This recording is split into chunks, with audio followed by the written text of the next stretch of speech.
What's going on, everyone? Welcome back to YGOPD, or Yu-Gi-Oh! Professional Development. Today I have something really fun to showcase. I mentioned the poll. If you haven't seen that, check that out. What decks you want to see first, post info. The winner of that is Magical Musketeer with the Fiendsmith stuff. I know there's been a lot of popularity with that, both in the group and through Christian Arena, doing some cool stuff with that. I'll have that list next week now that I have the winner of that poll. But I wanted to still showcase something a little bit new with both Fiendsmith and Millennium. This is a deck I've been having a ton of fun with. It's very ignorant in what it can do. This is P.U.N.K, Gold Pride, Fiendsmith, and Millennium all packaged into one little deck here at 42 cards. So I'll just start talking through it, but the Millennium cards are insane. And yeah, we'll go ahead and get into it. So for the P.U.N.K engine, I'll just do all the starters first that get you there. You're at the full 12, 3 Etelli, 3 Xiamen, 3 Foxy Tune, and 3 Ogre Dance. All of these get you essentially two level 3s on the board, which is 1 Xiamen and of course the 1 Gabu. And then that also builds an interruption through getting the Madam Spider getting Gabu. It's been so long to remember some of these names. But it gets you 2 level 3s, it gets you a trap, which is essentially imperm in this deck, and then gets you into the Gold Pride rank 3, which then turns on all that stuff as well because you have paid life points. So that's pretty much how the P.U.N.K engine works there. That's your main goal. And then after that, we have 3 of the Gold Pride Better Luck Next Time. This is the main searcher, adds a Gold Pride from deck to hand, then you take damage equal to its attack. So it adds a card and turns everything on, which is really, really nice. And then we're on a much smaller Gold Pride package. We're on 3 Leon, 2 Carry, 1 Roller Baller, and that's it for the monsters. No Nitro Head, no extra carries. Basically, your main combo is going to get you cycled through 1 carry and dumping 1 Roller Baller. So then you're going to basically, with the trap, use it to reveal 3 of the Leon and then summon it. But the reason we're playing 1 extra name is you just want to have that in case, like, say you hard open 2 names, you still have at least minimum 3 to reveal with Start Your Engine to get a pop and a free body and be able to continue your plays. So that's kind of how the Gold Pride engine works there. And that will just basically bridge into both a pop and then a quick synchro to pop another card, and then a fusion to non-targeting equip 2 monsters they control to your guy. Sorry, I got some on the mat there. And then the Millennium stuff. 3 Sengenjin, or Caveman is the OCG name, is how I kind of remember it. And then you're playing 1 of the Golem, 1 of the Shield, and 1 of the Wedgie Temple. This engine is so unbelievably funny in this deck and just super good. It just does pretty much anything you need it to do. So if you're unfamiliar, all the monsters have hard once per turn effects to place them in the spell trap as a face of continuous. Then you can pay 2,000 to then special summon them out to the field. So you can pay 6K to get all 3. Wedgie Temple, Golem, and Sengenjin are all starters, meaning they all kind of search a way to get to 3 bodies. This does not by itself. Sengenjin adds a Millennium monster, so you basically pay 2K, summon this, add this, pay 2K again, summon this, add Temple. Temple places another monster from your hand back in the back row, and then places this as well. Pay another 2K, get this out. You've paid 6K, you get 3 bodies. You can do whatever you want. You can do IP, you can do Solo Hat Rabbit, you can do Fiendsmith combo, you can just do pretty much anything. So really cool engine. I'll talk about how that pairs later. There's been a little bit of traction in the P.U.N.K group talking about that, but it's just a really fun variant, and I think I will probably up Wedgie Temple to 3 and maybe even Golem to 3 and cut Gold Pride and just do P.U.N.K Millennium just because of what it can do is really, really cool. And then we are on the Fiendsmith, just 2 and 2, 2 Engraver, 2 Tracked, and a Lurie. Nothing too special here. You can max out if you want. You don't need to.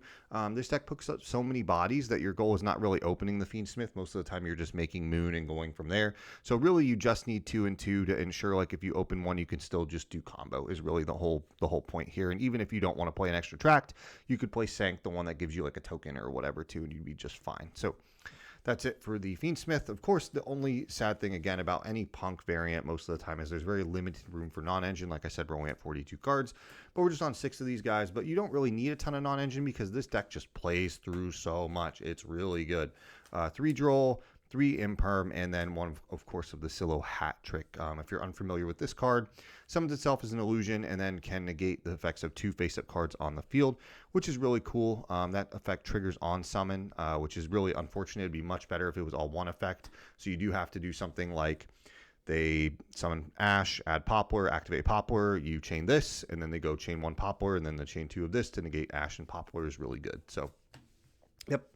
That's it for the main deck. For the extra deck, we'll go ahead and walk through some of the links and then work our way down.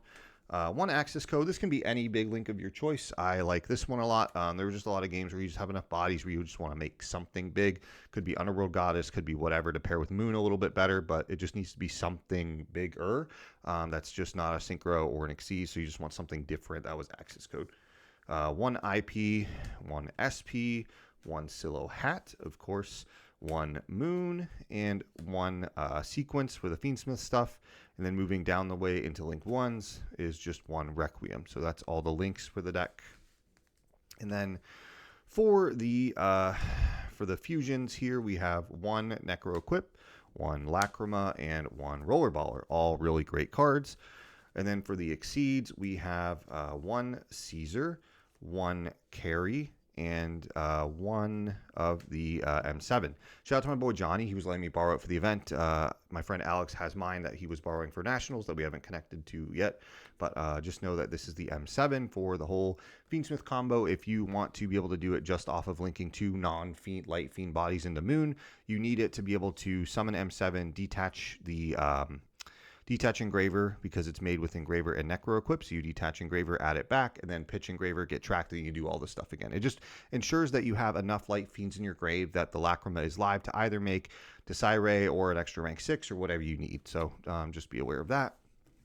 And then the last two cards in the extra deck, one Star Leon for the Gold Pride, and then the MVP of why this deck is so ignorant and so good, Psychic End Punisher. This is so hilarious. I'm sure you've pieced it together if you've been a long player of P.U.N.K, but essentially if you are not all the way there yet, I'll just give a basic example. It's not really even a combo, but it's just pretty much straightforward. Is any level 3 tuner, so one of your 12 ways to get to Ziaman plus Madam Spider is 13, plus 3 of the Leon is 15, plus 3 start your or better luck next time is 18. So I believe we have 18 ways to get to a level 3 tuner in the deck, which is really, really good at 42. You're pretty much at that 90% mark or higher.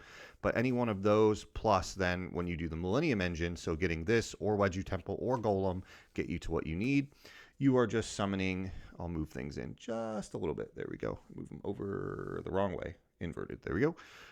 Is you're basically paying 2K, summoning this, paying 2K, summoning this, paying 2K, summoning this. Normaling this, pay 600, or any other tuner you don't have to pay. It doesn't matter. Even if you just pay the 6K, this guy's level 8, this guy's level 3, makes 11. You slap this boy on the board as 5th summon. It makes nib really awkward for them because they kind of have to nib if you want to go to battle phase and kill them, because this guy just gets boosted by the difference in your life points. So at minimum, this goes up to 9,500, 10,500 if you pay the 1,000 for the effect. So there's just so many games where I just go summon, summon, summon, summon. They're like, okay, it's whatever. They're being greedy. They're going to make Apo or something. It doesn't matter. You just summon this guy, attack for game. It's really fun. So yeah, something a little bit different that I've been messing with quite a bit. And it's just also really good to have so many bodies where if they hand trap you on P.U.N.K and then Gold Pride, then still getting rid of those two to make Moon and keep going is really insane. So that's it. That's Gold Pride, P.U.N.K, Fiendsmith, Millennium. If you've not tried this deck, try it out. It's really fun. Even just the Millennium engine and stuff is really cool and a lot better than what I thought for like $0. The Millennium engine's super cheap. Of course, the Fiendsmith is not.